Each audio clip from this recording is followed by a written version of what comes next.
عليكم مقطع جديد واخيرا من السيت اب. استحشتوا هذا كله ولا المهم مقطع اليوم حيكون ان طبعا هذا المقطع رقم 99 في قناتي يا اولاد. الله شوفوا قديش لينا مستمرين، 99 مقطع. هذا رقم 99. الله بداية السنة اللي فاتت بالضبط، قبل سنة بالضبط، قبل سنة بالضبط. هذا آخر يوم في السنة. غدوة ينزل لكم مقطع بتاع الأهداف السنة الجديدة بإذن الله تعالى. المهم مقطع اليوم حطيت لكم بوكس في الانستغرام وقلت لكم اسألوني أسئلة وحنجاوب على جميع الأسئلة اللي أنتم في بالكم تدور، فاليوم حنجاوب عليها كلها. المهم اللي مش ضايفني في الانستغرام، رابط الانستغرام تاعي تلقوه في الوصف. قبل ما أخش في المقطع تضغط لايك وسبسكرايب وحنحاول نجاوب على جميع أسئلتكم. طبعا الحوش حايز زي ما تشوفوا يبي ضمان وتعرف كيف مروح، ونصور لكم في مقطع والمقطع هو بينزل اليوم، وتضغط لايك وسبسكرايب. الله يبارك الله يبارك الله يبارك الله يبارك الله يبارك الله يبارك الله يبارك الله يبارك. في هلبة أسئلة يا أولاد، في هلبة أسئلة. نبدو بالسؤال الأول وأكثر سؤال قاعد ينسأل لي جاي من ميسم، باقي مانيش قايل اسمه لربما ما تبيش تذكر اسمه.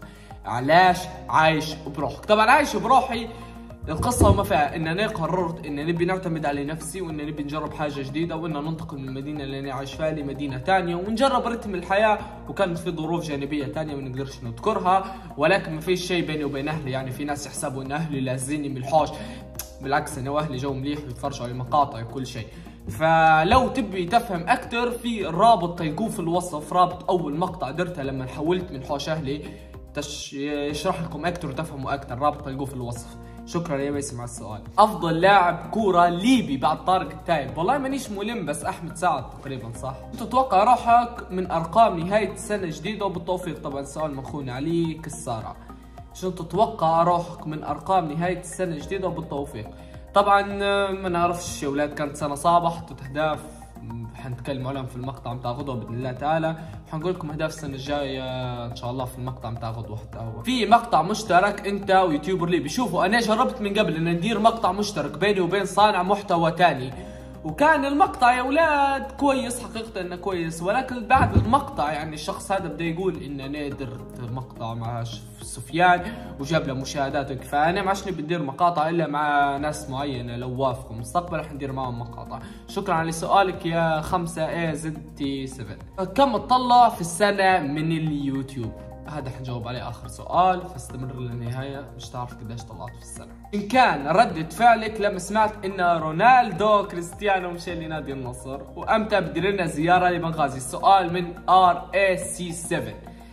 اولا طبعا يا اولاد تمنيت ان تكون نهايه كريستيانو رونالدو نهايه كويسه، يعني بحكم انه اسطوره في كره القدم وانسان مجتهد وكي، ولكن هو اختار بنفسه، فتعتبر نهاية سيئة لدون كريستيانو رونالدو. امتى بتزورنا في بنغازي؟ حنحاول السنة الجديدة في رحلات وفي جو يا اولاد باذن الله تعالى، فحنزور بنغازي السنة الجديدة.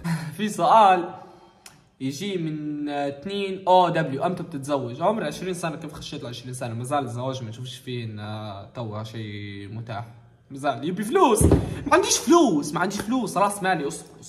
اصبروا اوريكم قداش عايش يا ولاد. مرتب مازال ما نزلش، مازال لي قداش 3 دينار باهي ولا 10 25 دينار. هذا كل ما املك 25 دينار لعند ما ينزل مرتبي. طبعا انا في السلسله بتاعي حاط وعد لنفسي ان انا ما اطلبش مساعده من اي حد. تمليك في اليوتيوب حلو بالضبط لي سنه وايام لي في اليوتيوب حاليا. سنه وايام. نشرت اول مقطع يوم 9/12، نشرت اول مقطع، معناها توا لي سنة و20 يوم. سنة و20 يوم لي في اليوتيوب. الله سنة و20 يوم نزلت فيهم 99 مقطع يا ولاد. نعتبر قدرت انجاز مع اني ما حققتش اهدافي في اليوتيوب. ليش ما تسكنش مع عيلتك وقاعد بروحك؟ بما ان سؤالي يتكرر، هل بهذا المقطع يا ولاد تفرجوا عليه؟ خشوا على المقطع تفرجوا افهموا، او تلقوه في الرابط المقطع لو ما حطيتهاش فوق تلقوه في الرابط. هل الحوش اللي ساكن فيه شاريه ولا مأجر؟ السؤال من S18IV. الحوش هذا مأجر ايجار. بالطبيعي اني مأجر ايجار لان ما عنديش فلوس مش نشتري حوش. يعني لو عندي فلوس مش نشتري حوش راني طلعت سافرت برا او درت اي شيء. فالحوش هذا ايجار، وان شاء الله ربي يرزقنا ويرزق الجميع ان شاء الله، ونشتري حوش يعني وندير فيلا، مش حوش، فيلا قصر لصناعة المحتوى. نظام غذائي صحي ورياضي ونبقى لائق بدنيا، بس ما عنديش عزم. انصحني برو. جايني هيك، انت شوف جسمي يا رجل، انت عايش بالطاقة الشمسية، اخوك تقول لي دير لي نظام غذائي، انت انا محتاج نظام غذائي ونظام نفسي وصحي وجسدي ونظام انساني، محتاج كل شيء يعني تقول لي نظام غذائي. يا برا توكل على الله، ابدا. انا نعرف ان اي شيء تعلمته في الحياة هذه اني ابدا، بس اول خطوه تديرها واول ما تبدا حتلقى روحك ستيب باي ستيب ماشيه الامور. فخش لصاله طبعا تبي فلوس. اوكي، في سؤال حلو من IBIM06، مدخول الشغل يلي تخدم فيه كافي يعيشك ويضمن لك مستقبلك؟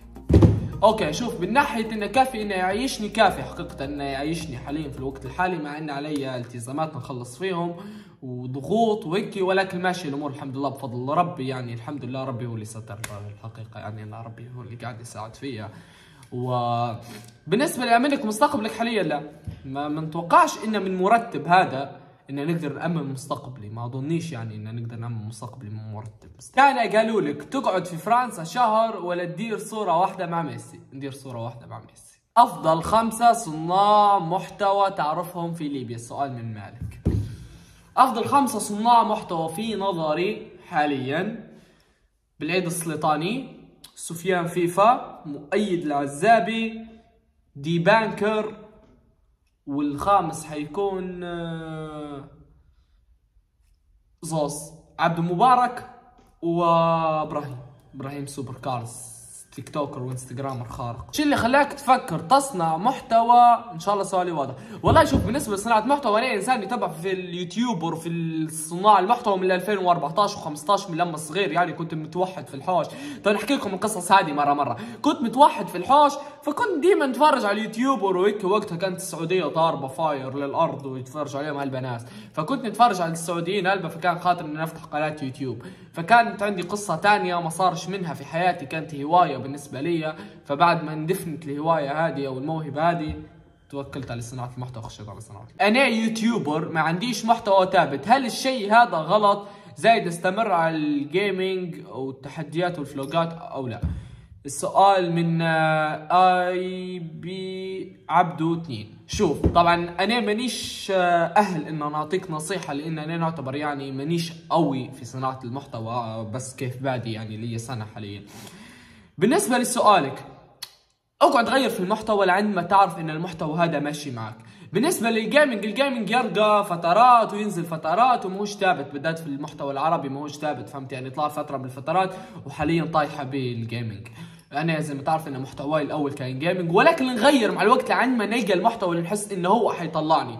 فنصيحتي ليك انه بس استمر وبس جرب، انت بس استمر وجرب، ومع الوقت مرات تطلع محتواك طبخ وتضرب فيه وتنجح فيه، فاستمر.